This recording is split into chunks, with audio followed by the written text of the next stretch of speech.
गुरु गोविंद दोनों खड़े काके लागू पाओ, बलिहारी गुरुदेवरी गोविंदियो बताए। हमारे शास्त्रों में गुरु का स्थान हमेशा सर्वोपरि रहा है। आज शिक्षक दिवस है। शिक्षक दिवस के अवसर पर मैं जैसलमेर जिले के पूरे भारत के शिक्षकों को बहुत बहुत बधाई देना चाहता हूं कि इस अवसर पर हमारे साथ है शिक्षाविद और पूर्व प्राचार्य सेवानिवृत्त हरिवल्लभ बोरा हरि। इस परंपरा को निभाते हुए सबसे पहले तो शिक्षक दिवस के अवसर पर हम उनका सम्मान करेंगे, उनका आतिथ्य करेंगे, बाद में करेंगे उनसे चर्चा आज की शिक्षा व्यवस्था के संबंध में।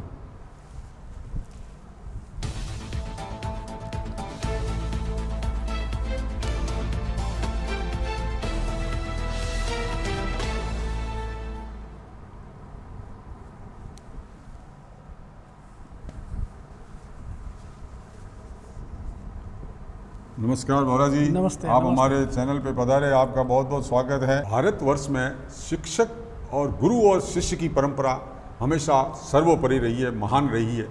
इसके अनेक उदाहरण हैं जिसमें गुरु और शिष्य की जो स्नेह रहा है, जो शिक्षा का व्यवस्था रही है, उसमें हमारे देश में दो परंपराएं हैं। एक गुरु पूर्णिमा के अवसर पर गुरु का सम्मान, एक जो हमारे प्रथम राष्ट्रपति सर्वपल्ली डॉक्टर राधाकृष्णन उनके जन्म दिवस के अवसर पर शिक्षक दिवस मनाया जाता है।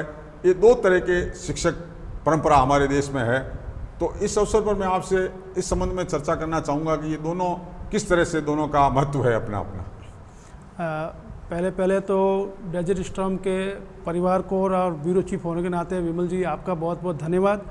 शिक्षक दिवस के चिरंतन परंपरा में आपने मुझे आमंत्रित किया और सम्मान किया, इसके लिए मैं अभिभूत हूँ और आपके पूरे चैनल को और आपके अखबार को बधाई देता हूँ। इस प्रकार की संस्कारित और इस प्रकार की समाजोपयोगी और सीख देने वाली परंपराओं का आप निरंतर निर्वहन करते रहें और मैं आपके पूरे जो उपक्रम है उसके उज्जवल भविष्य की कामना करता हूँ। मैं सर्वप्रथम अपनी बात इस बात से शुरू करूंगा कि मेरे भी जो पथ प्रदर्शक रहे हैं, गुरु रहे हैं, शिक्षक रहे हैं, अध्यापक रहे हैं, या अष्टावक्र की भाषा में कहें तो जिन्होंने भी मुझे कुछ भी सिखाया है, उनका मैं आज सम्मान करता हूं। आपने बड़ा मौजूद सवाल पूछा है, गुरु और शिक्षक। गुरु शब्द दो शब्दों से मिलकर बना हुआ है, दो इसके वर्ण हैं, गु और रू। गु का मतलब है प्रकाश और रू का मतलब है रास्ता दिखाने वाला। तो जो हमें प्रकाश की ओर ले जाता है, अंधकार से जो है हमें प्रकाश की ओर ले जाता है, वो गुरु है, यानी कि जो हमको राह दिखाता है। ये हमारी आदि और चिरंतन परंपरा रही है। हमारी वेदकालीन हमारी जो वर्ग व्यवस्था थी, जिसमें हम आयु को 4 वर्गों में बांटते थे और पूर्ण रूप से शिक्षक जो शिष्य है, जो विद्यार्थी है, जो ज्ञानार्जन करने वाला है, वो अपने किसी एक पथ प्रदर्शक के साथ में पूरा 24 घंटे 24 वर्ष की उम्र गुजारता था और तब वो गुरु के रूप में उसको स्थापित करता था। देश काल और परिस्थिति इसके अनुसार स्थितियां बदलती रहती है। लोकतंत्र आया है देश में, संविधान की स्थापना हुई है और नई नई परंपराएं, नए नए प्रतिमान गढ़े गए हैं। तो उसमें हमारे जो वेदों के ज्ञाता थे, जिन्होंने वेद और वेदांग पर अपना आधिपत्य रखा है, जो गीता रहस्य जैसी पुस्तकें लिख चुके हैं, जिन्होंने जो ज्ञान के अप्रतिम खजाने थे, डॉक्टर एस सर्वपल्ली राधाकृष्णन, उनके जन्म दिवस को हमारे देश ने संवैधानिक रूप से एक प्रकार से राजकीय कार्यों के लिए शिक्षक दिवस के रूप में रखा। शिक्षक वो जो कि अपने शिक्षक को ज्ञान देता है और गुरु वो जो है ज्ञान के साथ साथ अवबोध भी देता है, जिसको हम अंग्रेजी में कहें अंडरस्टैंडिंग पैदा करता है। गुरु और शिक्षक, गुरु का रूप आज की तारीख में संकुचित होकर के शिक्षक के रूप में परिवर्तित हो गया है। यहाँ हम एक बात और कहना चाहेंगे कि जो गुरु है वो वृहद ज्ञान देता है, शिक्षक है वो ज्ञान तक सीमित रह जाता है। लेकिन आज के जिन शिक्षकों में गुरु के लक्षण दिख जाते हैं, जो अपने सामने बैठे शिक्षक को, अपने सामने बैठे शिष्य को, अपने सामने ज्ञान के पिपासु को अवबोध की ज्ञान करवा देता है, उसके अंदर स्पार्किंग कर देता है, उसको शिक्षा की लौ लगा देता है, तो वो गुरु की श्रेणी में आ जाता है। आज के समाचारों में, आज की मीडिया में, आज के समय में जो शिक्षक गुरु की पद की ओर उन्मुख हो जाते हैं, अपने शिष्यों को उस ओर ले जाते हैं, तो वो गुरु के रूप में प्रतिष्ठापित हो जाते हैं। फिर चाहे वे इस नश्वर दुनिया में रहें या नहीं रहें, जब उनके शिष्य बड़े पदों पर चले जाते हैं तो अपने गुरु रूपी शिक्षक को याद करते हैं। गुरु में गुरु का ही रूपांतरित रूप जो है वो शिक्षक है, जो थोड़ा संकुचित रूप में है और आज की देश काल और परिस्थिति के अनुपम है, उसके अनुसार है। आपने बहुत बढ़िया बात बताई गुरु और वर्तमान शिक्षक और गुरु के संबंध में।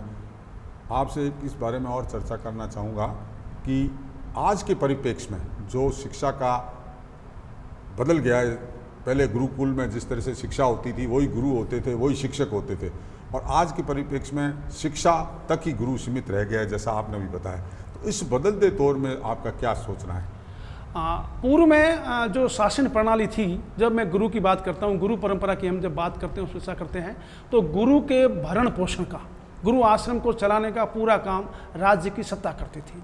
तो गुरु को अपने दैनंदिन के जीवन यापन के लिए कुछ भी करना नहीं पड़ता था, और विद्यार्थी चूंकि वहीं रहते थे तो वो सारा काम 24 घंटे वहीं रह करके आश्रम की व्यवस्थाएं करते थे। बदलती परिस्थितियों में आज के संदर्भ में वो आश्रम व्यवस्था रही नहीं है। अब शिक्षा ज्ञान के केंद्र बन गए हैं। ज्ञान और शिक्षा और जीवन की शिक्षा संस्कार ग्रहण करना, इसमें थोड़ा सा झीणी रेखा है, थोड़ा संकुचित रूप है।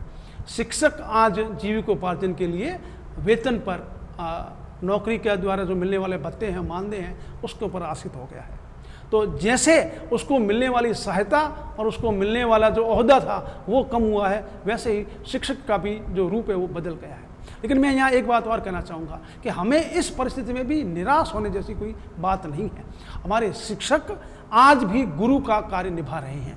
जैसे जैसे टेक्नोलॉजी बदल रही है, अभी हम पिछले रिसेंट देख लें, जैसे कि कोरोना काल आया, लोग घरों में कैद हो गए, सारी चीज़ें बंद हो गई, व्यवसाय प्रतिष्ठान सारे बंद हो गए, सब चीज़ों का एक प्रकार से लगता था कि जीवन रुक गया। लेकिन उस परंपरा में भी, उस समय में भी, उस काल में भी शिक्षा एक ऐसा साधन थी जो नहीं रुकी। नए रूप में, डिजिटल रूप में, ऑनलाइन शिक्षा के रूप में, और जो है रोज़ के कार्यक्रम के रूप में शिक्षक अपने जो है मोबाइल के माध्यम से, स्मार्टफोन के माध्यम से बच्चों तक पहुंच रही थी। ये काम शिक्षकों ने किया। इसलिए आज के समय में शिक्षकों द्वारा, जो कि गुरु के रूप में हैं, उनके द्वारा कोरोना काल में जो शिक्षण व्यवस्था को अनवरत रखा गया, हालांकि उसमें नो डाउट वो जो रूबरू आई टच वाली शिक्षा दी जाती है, क्लासरूम वाली शिक्षा दी जाती है, वो नहीं मिल पाती है, लेकिन बच्चे उससे जुड़े हुए रहे। और इस दौर में भी जो उच्च शिक्षा के विद्यार्थी हैं वो टेक्नोलॉजी के माध्यम से जुड़े हुए रहे और उन्होंने भी कीर्तिमान स्थापित किए हैं वो भी। और आप देखें उस दौर में जो परीक्षा परिणाम आए हैं वो भी बहुत अच्छे रहे हैं और उससे विद्यार्थियों में पढ़ने की, आगे बढ़ने की चेतना मिली है। इसलिए आज के संदर्भ में, आज की बदली हुई परिस्थितियों में शिक्षक जो कार्य अपने दिए हुए कार्यभार से आगे बढ़कर कर रहा है वो गुरु की श्रेणी को प्राप्त हो रहा है। और शिक्षक की जिम्मेदारी आज के समय में जितना समाज में खुलापन आ गया है, जितनी स्वच्छंदता आ गई है, जितना मोबाइल के माध्यम से ज्ञान करने के स्रोत खुल गए हैं, तो उसके जो सकारात्मक पहलू हैं उनसे कुछ नकारात्मक पहलू भी आए हैं। इस दौर में शिक्षकों का जो दायित्व है वो ज़्यादा बढ़ गया है, उनकी भूमिका और ज़्यादा उत्तरदायित्वपूर्ण हो गई है। जो शिक्षक इसको निभा रहे हैं वो समाज में स्तुत्य हैं, सम्मानित हैं और उनका सम्मान किया जा रहा है और किया भी जाना चाहिए। शिक्षक दिवस के अवसर पर आपने हमें संपूर्ण ज्ञान दिया एक शिक्षक की क्या भूमिका होनी चाहिए, बदलते परिवेश में शिक्षक और गुरु में क्या फ़र्क आया है, बदलते दौर में शिक्षा का जो बदलाव आया है उस संबंध में आपने हमसे चर्चा की और इस शुभ अवसर पर आप हमारे यहाँ पधारे, इसलिए आपका बहुत बहुत स्वागत है और धन्यवाद है। आभार और धन्यवाद आपका भी, आपके पूरे डेजर्ट स्टॉर्म परिवार का, और उसके साथ साथ चैनल हेड के रूप में विमल जी आपका, कि आपने अपनी सदा सहता और जिस विचारधारा से, जिस संस्कारों से, जिस उद्देश्य से आप आगे बढ़ने की इच्छा रखते हैं, आपने इस प्रकार के सामाजिक सरोकारों और शिक्षक दिवस के अवसर पर भी इस प्रकार की एक परंपरा का निर्वाह किया है। मैं आपके उज्जवल भविष्य की कामना करता हूँ। धन्यवाद। जय हिंद।